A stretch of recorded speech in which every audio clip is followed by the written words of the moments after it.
The night in Buku was a living tapestry of sound and scent. Cicadas thrummed in the thorn scrub, goats bleated softly as they picked through wilted maize stalks, and somewhere beyond the village fence a lone hyena's laugh echoed off distant termite mounds.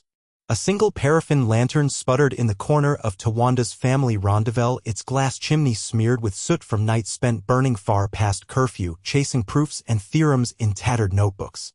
He lay on a woven reed mat, legs folded beneath him, eyes tracing the smoky trail of shadow puppetry dancing on the mud wall, a silent audience to his unspoken vow. He would not spend his life hauling water buckets. By the time the first rooster crow pierced the humid air, he was already low on the dirt path to the communal borehole. Dew clung to his bare feet, the acrid tang of dung pressed the back of his throat. As he heaved the 2 heavy buckets full of brackish water into a makeshift yoke, he counted the seconds until he could return to the neem grove at the edge of the village and unfold the pages of geometry proofs he'd copied from an old Libreville exam booklet.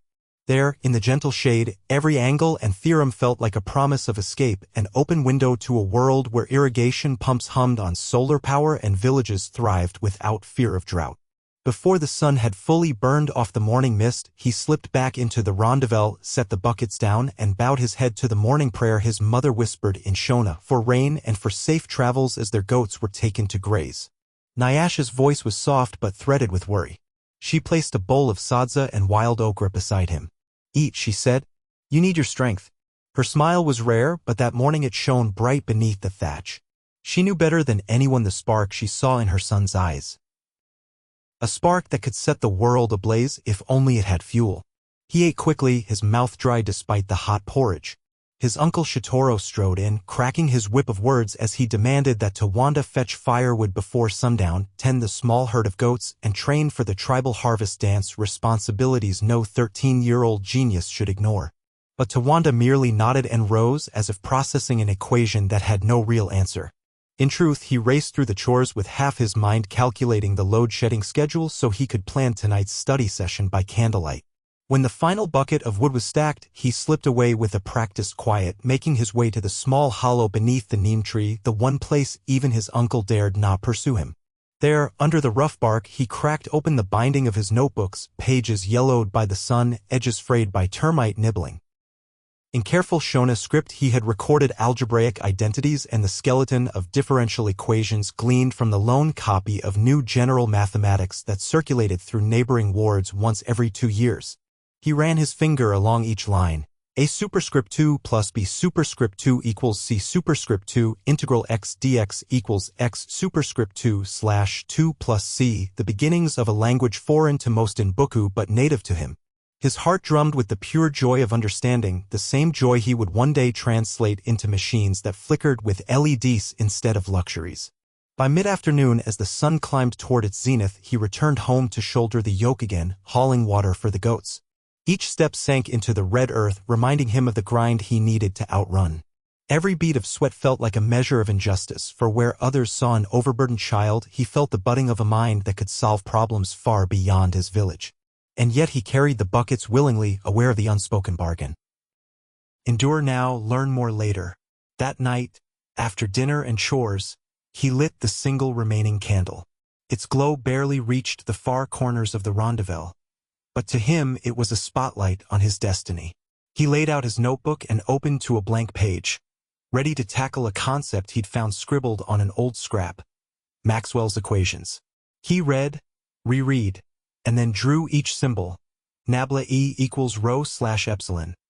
Nabla B equals 0. Nabla times E equals minus del B slash del T. Nabla times B equals mu J plus mu epsilon del E slash del T. Breathing life into the intangible. Outside, the hyena's laugh sounded again, distant and lonely. He felt its kinship in his solitude, knowing that both of them pushed the boundaries of a world that neither had written the rules for. Weeks bled into months. He scrounged fertilizer sacks to patch his notebooks against the rains. On market days, while villagers bartered goats and groundnuts, Tawanda hawked tissues and bottled water from dawn until dusk, earning enough for a loaf of bread and a tin of cooking oil.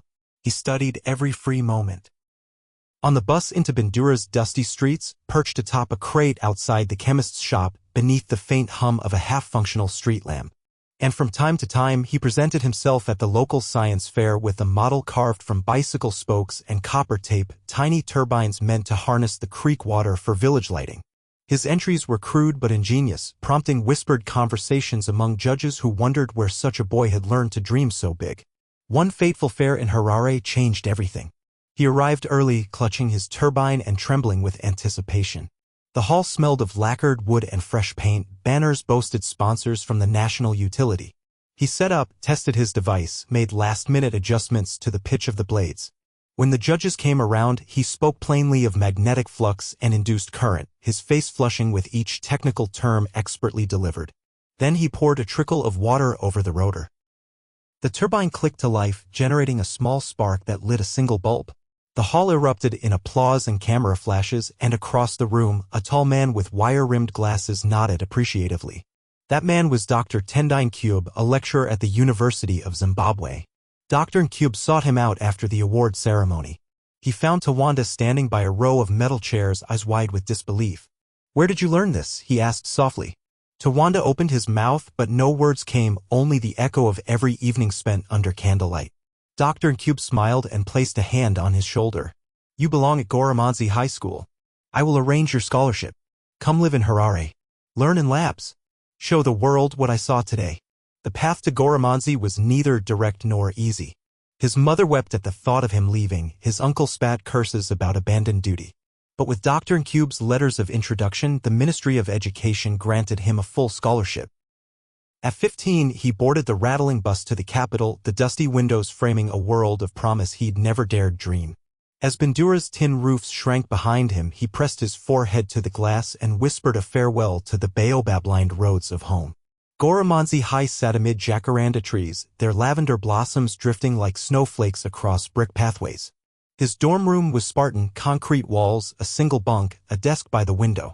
But the desk held marvels, a university-grade LED lamp powered by a donor car battery, textbooks on physics and calculus, and a lab notebook with crisp white pages. He unpacked slowly, his calloused hands trembling as he touched each item. His roommate, a lanky boy from Bulawayo, introduced himself and offered a wad of chewing gum. "Welcome to the big leagues," he laughed. Tawanda smiled, feeling the weight of every dusty evening behind him and every flashing light ahead. Academic life at Goromanzi was intense. At dawn he ran laps, counting each breath. Breakfast was a hurried scoop of porridge. Classes followed in swift succession: advanced physics with experiments in the lab, where he learned to operate spectrometers; A-level mathematics, where he proved theorems on chalkboards; chemistry, where he titrated acids and bases with precision.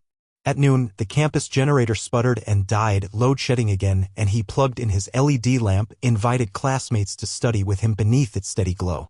Evening brought essays on rural electrification, late-night problem sets, and plans for a solar dryer that would speed the village harvest by days. In December, he returned home for the holidays with blueprints and a duffel of parts: solar panels, battery cells, wiring. Villagers gathered under the community hall's eaves as he climbed the corrugated roof to mount the panels. His mother watched with trembling hands, goats paused mid-nibble, children pressed faces against the fence to stare. When he flipped the switch and the LED bulb blinked to life, a cheer rose that rivaled any harvest celebration. The borehole pump, once a grinding lever, now hummed on solar current. Women filled buckets without vine-brown muscles trembling. Children rushed to wash grime from their faces in flowing water. And in his mother's tear-streaked smile, he saw the truth of his journey. Back at MIT 3 years later, he presented his senior thesis, a decentralized microgrid using repurposed EV batteries and local materials. The auditorium was full: professors, corporate sponsors, peers. He spoke of broken pumps and flickering lamps, of nights in Buka tracing Maxwell's equations. He showed slides of solar arrays glinting on distant rooftops, of children reading by LED light under neem trees. When the final slide faded and he closed his laptop, silence hung for a heartbeat, and then the room erupted into standing ovation. He felt every thrum of that applause as if it were the pulse of every child denied power. Every teacher denied textbooks. Every mind waiting to be ignited. Years later, he returned to Buku not as the barefoot boy hauling water, but as the engineer in crisp khakis, bearing prototypes of microinverters and LED street lamps. He stood by the borehole as it sang under solar power, the goats grazing in the fields lit by gentle floodlights. Children recognized him, faces grown rounder with moonlight study sessions. They asked for tips on calculus.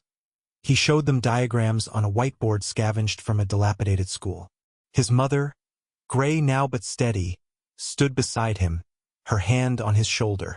And as the sun dipped below the horizon, painting the village in gold and shadow, Tawanda knew the story he had lived was only the beginning of countless others, sparked by that first flicker of light in his father's hut.